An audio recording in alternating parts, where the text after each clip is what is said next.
All right, perf. Beautiful. Bless.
It's WFUV New York, public media from Fordham University. Come for the music, stay for the community. Listen at 90.7 FM or at WFUV.org.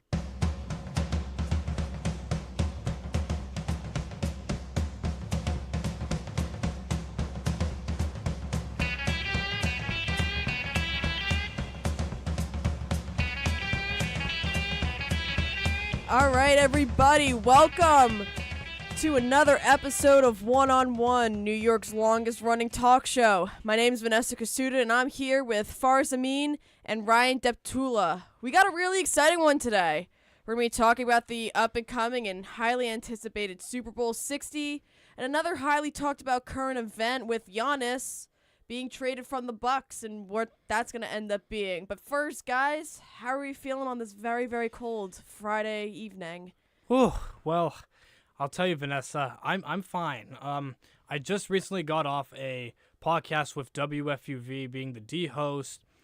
And today, class was canceled because of the protests against ICE, and we had a brutal blizzard this week. So, hoping it's not as brutal later in the winter. Yeah, the blizzard got me, and my dorm room is struggling to get hot water going. So every time I step into the shower, there's no sweet relief that I've been begging for on my trips back from class. Yeah, I've got a heating end on my problem, which has resulted in me being very, very sick today. I've been joking with the guys that this is going to be my my Jordan flu game. We're going to just see what happens. I think Dirk has a flu game as well. Oh, boy. Classic flu game legacy on the Love line. it. You got to love it. Of course, thank God it's on Mox, But you know what? We're here. We're here. We made it. Nothing's unfortunately going on with football except talking about the Super Bowl. If you watch Pro Bowl flag football, which I get a kick out of every year. Shadur Sanders, Pro Bowl quarterback. Yeah. And we're probably getting more snow this weekend, which is kind of a bummer. It's definitely not going to be as brutal as Sunday was. Which is good, because I need to get to the gym, like, really bad. I haven't been to the gym all week. And I was down in Manhattan trying to get a birthday gift from my girlfriend. Just devastating cold. Happy through those birthday, streets. Ryan's girlfriend. Yep. Very nice. I only left my dorm to get lunch and dinner. I had food from my room for breakfast that morning. Bare necessities. Bare necessities. Yeah, I think everyone was pretty much staying inside that day. I'm just excited because I get to go home next weekend for the Super Bowl. Get to see the family. Get to see my dog, who we just got in November. She's the best. And, yeah, I mean, again, we've got a really, really, really exciting episode. And we're just going to take it from there. Yeah. I got plans to go out. Last Super Bowl, I stayed in my dorm. Yeah. Like a little hermit watching the Super Bowl on my laptop. I'm planning to go out and actually interact with society this Yeah, year. no, you should. Actually, last year, last year I just got in surgery, so I was high off of pain meds while watching the Super Bowl, and I think the only thing my mom really cared about was Kendrick Lamar's performance. I really cared about that too, honestly. I thought it was awesome. Yeah, it was she good. loved the Instagram reels that came with it.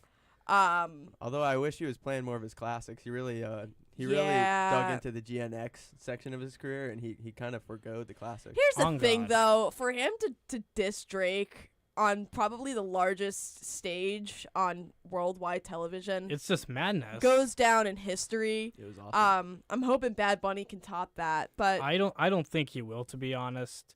But I don't know why like people are saying it's bad that he's performing. It's mainly because of the Trump administration.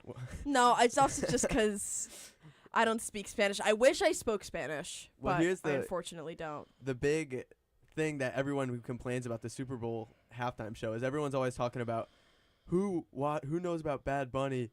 Do you know your audience? They know their audience, and they pick a Super Bowl halftime show that is exactly not their audience because the NFL knows that all the football fans are tuning in. Yeah, So they need to pull in more people. So how do you get more people? Bad Bunny. Yeah, I knew who Bad Bunny was before this. Yeah, but now you have the whole, Hispanic population getting behind it, a new audience to bring in. I think it's a great move. Alrighty, yeah, so that's it for us as of right now. We're going to come back with our first segment of the Super Bowl after this short little break.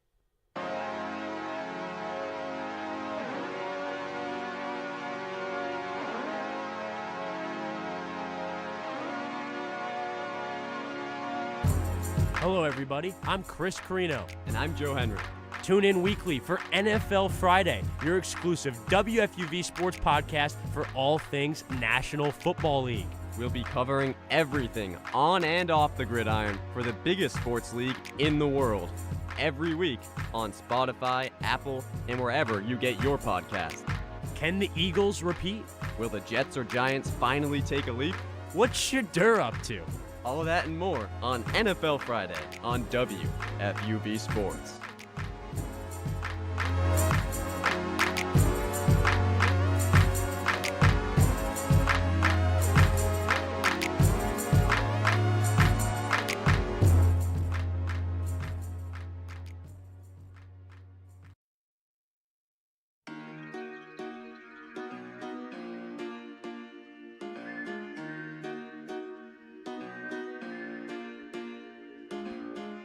Hey everyone, it's Lydia Perner, And Grace McCarran. and we are two of your hosts for 5 on 3. WFUV's best, if only, hockey podcast. With all the storylines in the tri-state area, you won't want to miss an episode. How will Matthew Schaefer fit in with the Islanders? And will the Rangers have a bounce-back season under Mike Sullivan? Finally, will the Devils be able to stay healthy and hit their full potential? Stick with us all season for all things NHL and Will Cooley updates on WFUV Sports.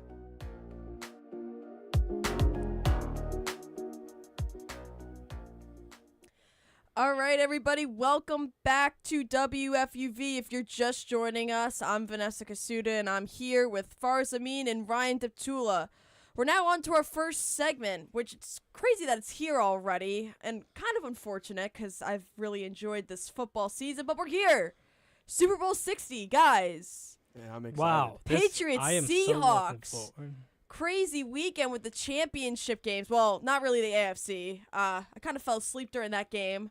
It was Yeah, a good nap. I think we all did. It was a good nap, though. Fell asleep I at the watched function. part- I haven't watched the NFC, but I did watch a bit of the AFC. Yeah, so, all right. We'll talk about the AFC first, just because that was the first game. It was at 3 p.m., I believe. Yeah, fair enough.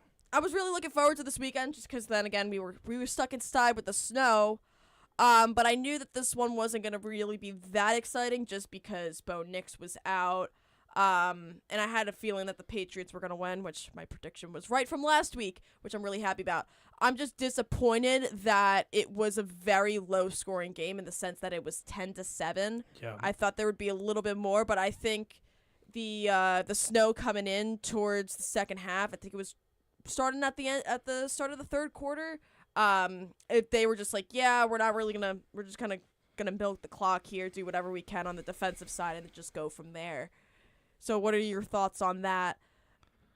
The fact that it was a low-scoring game is what made it not as great as the NFC, but it feels kind of nice to see the Patriots back in after being out of the Super Bowl since 2019, where they beat the Rams 13-3 in another low-scoring Super Bowl, which I hope is not as low-scoring as the one we see this year. I don't think it will be. Yeah, I'm going to have to vehemently disagree with you because it is not nice to see the Patriots back in the Super Bowl for me. As a Giants fan, Yeah, but I don't know. Here's the thing. It's a very different Patriots team. Yes, they though. don't have Tom Sure. Brady. yeah, and Sure, it's they the kinda same have old the- Patriots fans. It's kind of the same old Patriots in the sense that there's always controversy wrapped around them. But the two people I'm mainly happy for in this scenario are Drake May. Drake May's wife. So we're going to make it three. Drake May's wife and Mike Vrabel. I've been just saying this pretty much throughout the whole year, just that I'm happy that Mike Vrabel has gotten his chance to, coach again after he kind of got screwed over by the Titans, being in a Yeah. really crappy organization, Yeah. but also being able to coach his old team is really exciting too. I think it is exciting for the Patriots. Obviously, trying to be unbiased here, and it's taking all my might and will to be unbiased and speak about the Patriots in a positive light. Obviously, they're exciting. I'm from Connecticut, and I have to deal with these fans from the majority of my life winning Super Bowl after Super Bowl, and I can't will myself to root for these dudes for the life of me, to be honest. No And matter how much I enjoy Bake May on my TikTok feed, I cannot be rooting for them, especially when they've had every single thing go their way throughout the entire playoff run, including a blizzard from perhaps the heavens comes in the second half to stop the scoring, stop the count at 10-7. A backup quarterback coming in off a divisional round where the starting quarterback, Bo Nix, gets injured in garbage time. He also had a wonderful throw though. That was the first or second play. I couldn't be more that excited. was Yeah. that was. But, amazing. I'll take this one out of Brendan Shurey's book. Shout out Brendan. I did NFL Friday way during first semester, and I accidentally slipped up and said that I like the Patriots. I didn't mean that, so this is what I'm gonna say to you. You don't have to like the Patriots, but you gotta respect them a little bit, don't you think? Yeah, especially with you this have comeback. to. Oh, this is painful. This is a painful question. I didn't expect to be put on the spot here. I'm putting you on the spot, man. Come on. Yeah. Okay. I could respect the Patriots and Drake May for the fact that they win football games, and I can't do anything about it. But, because I'm not going to let this go without a but, I'm also here to acknowledge the fact that perhaps this is not your average Super Bowl caliber football team that has ended up in this Super Bowl. I agree. Yeah. I mean, I'm going to switch over to the Seahawks and Rams now. I mean, I'm sure that Max Langer is feeling really happy about what happened that game. yeah, well, okay. So I have a lot of thoughts on it. So first, it shouldn't have been that close of a game. The only reason why was because of the taunting call that happened, and then they were literally on the 30-yard line, and then Matt Stafford threw it to Puka, and he scored. But they did their job, it was a very entertaining game. I really did not. I Great was like, quarterback battle. yeah, Yeah. it was a really good quarterback battle. I mean, I gotta say kudos to the Rams for their fight. I Yeah, didn't think was that they close. were. Yeah, I didn't really think that they were gonna be able to pull it off, just because I think again I always think that the Seahawks were more cohesive. But yeah, I feel bad. The one person I feel for really is Devontae. He's running out of time. I mean, getting same up with Matt there. Stafford, but Yep. he's running out of time and he hasn't gotten a Super Bowl. But you know who's going to the Super Bowl?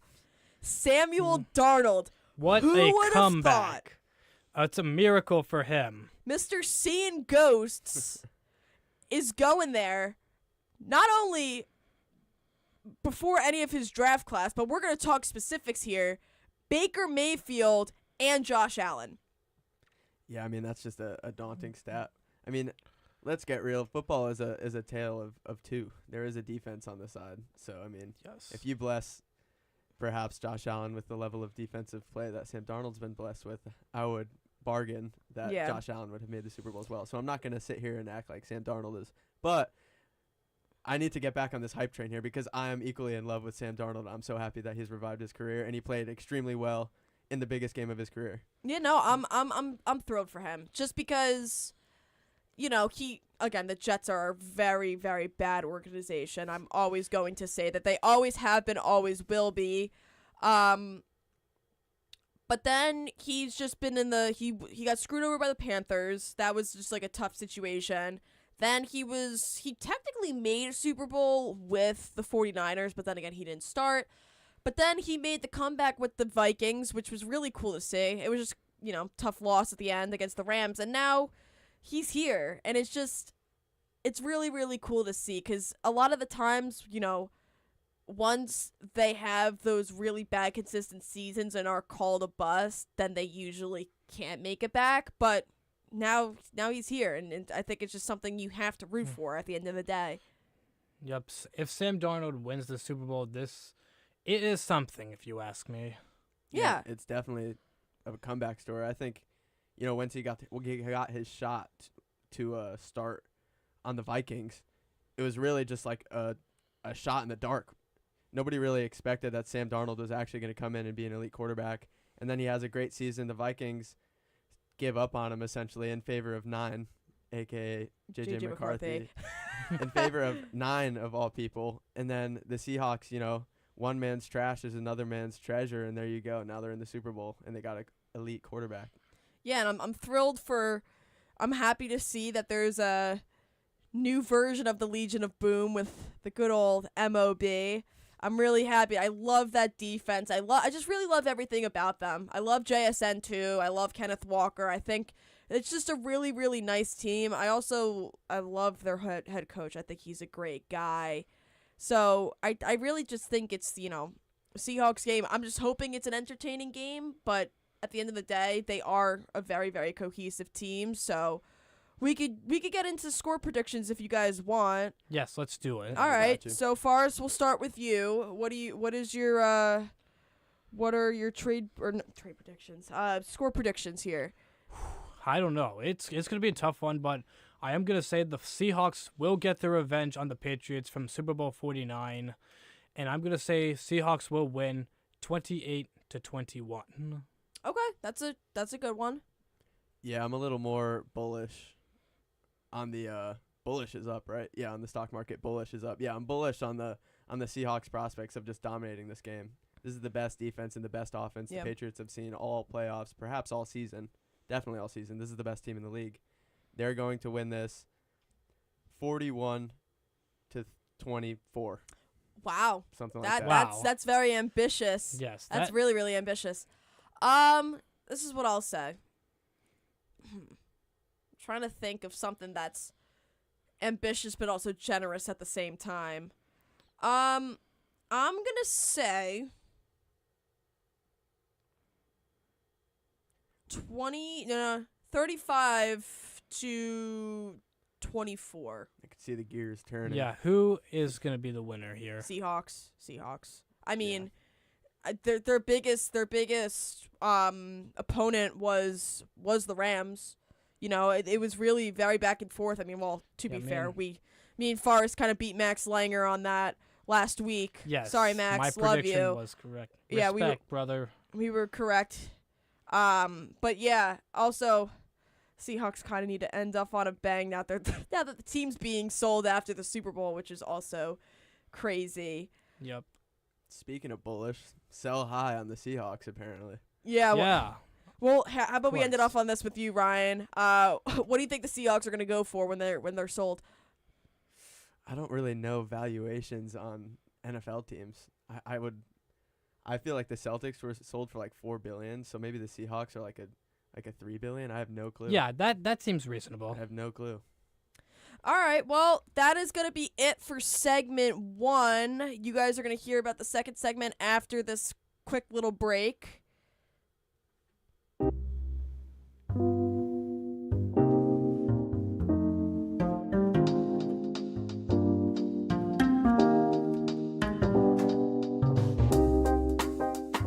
I'm Kurt Sippel, telling you to tune into One on One, New York's longest-running sports call-in show. Catch us live every Saturday on our WFUV Sports YouTube Live from 11 a.m. to 2 p.m. and later on 90.7 WFUV from 11 p.m. to 2 a.m. We break down the week's latest headlines with our collection of tri-state area beat reporters, along with interviews with your favorite athletes and media personalities. WFUV is your home to talk all things New York sports.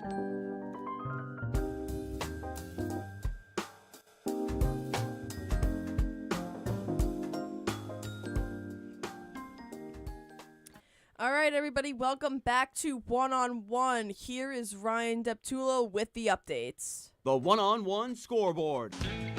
Last night in NBA action, we had a battle of Dookies down in Dallas as number 1 overall pick Cooper Flagg and the Mavericks took on college teammate Con Knuppel and the Hornets. Flagg had a career-high 49 points, the youngest to ever reach that number. His counterpart, Knuppel, had 34 points and 8 three-pointers made. That's his career high in both those respective categories. The Hornets were ultimately victorious 123-121 in a barn burner. Taking us further out west, the Phoenix Suns took on the number 1 seeded Detroit Pistons and were victorious behind a 40-point Dillon Brooks barrage. The Suns get the upset without their star Devin Booker 114-96. Tonight, stepping into some A-10 college hoops, it's a bout between two heavyweights of the conference. The Dayton Flyers, going down south to take on the unstoppable St. Louis Billikens, looking to take their 15th victory in a row. Tip-offs tonight at 8 p.m.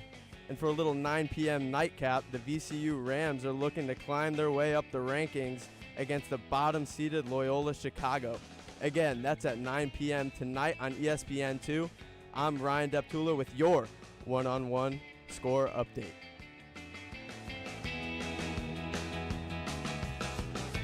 All right, thank you, Ryan. All right, so now we're on to segment 2 with a little bit more of a current event, and this might lead to some debate, but it seems like Giannis's time with the Milwaukee Bucks is done. It's been a long run, but sometimes you just need a little change of scenery. So what are your guys' thoughts on the full situation here? You know, do you think this is a good thing for him, bad thing for him, all that good stuff? I don't know. Giannis has been a central figure in the Bucks' recent success, winning the NBA championship earlier this decade. I think one of the teams that he's considering or do want him are the Golden State Warriors. What do you guys think about that? I think that Giannis leaving the team was kind of inevitable after 4 straight years of really not success, and him being a top 3 player in the league, prime of his career. You don't really want to sit around any longer, so I think he had to go. And as far as the Golden State Warriors go, I'm not really sure why Giannis would want to do that, to get shipped off with the 38-year-old Steph Curry. I don't know why he'd sign an extension with the Warriors, knowing that if you want to sign a 5-year max extension, Steph Curry is going to be 43 by the end of it. So I have no clue why he would want to, stake his claim with the Warriors, knowing Steph Curry is in a race with Father Time. Yeah, he's on his last legs. But then again, he